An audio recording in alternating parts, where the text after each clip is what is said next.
Une actualité internationale d'une très grande densité empêche le ministre d'être présent à vos côtés aujourd'hui. Իրադարձությունները հնարավորություն չեն տալիս նախարարին ձեր կողքին լինել եւ խնդրում եմ ներողություն խնդրել նրան, սակայն ես պատիվ ունեմ նրա անունից եւ թերակա ողջունել ձեզ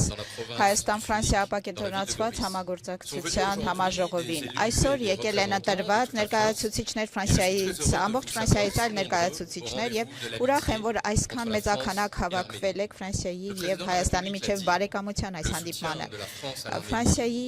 նախագահն ասել է, Ֆրանսիայի աջակցությունը Հայաստանին մշտական է, կայուն է եւ շարունակական։ Մեր երկկողմանի հարաբերությունները ոչինչ չէին լինի առանց համայնքների ներգրավվածության եւ քաղաքացիական հասարակության ներգրավվածության, որին կցանկանայի այսօր հարգանքի տուրք մատուցել։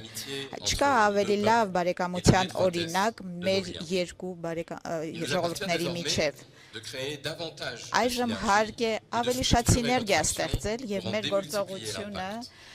ավելի կառուցվածքային դարձնել։ Այս շրջանակներում է, որ այս հանդիպումներն են ներգրվում, որոնք պետք է լինեն փոխանակումներ գործընկերների միջև, փորձի փոխանակում, աջակցություն Հայաստանի դիմակայունությանն ու սուվերենությանը։ Այս 5-րդ համաժողովը առիթ կլինի արժևորել գործընկերությունների հարստությունը, որ մեր երկու երկրների տարածքների մեջ գոյություն ունի, բայց նաև վերահաստատել մեր համայնքների եւ քաղաքացիական կազմակերպությունների միջով վերահաստատել պատմական կապերը։ Սա է առաքելությունը Ֆրանսիա եւ Հայաստանի գործընկերությունների միջև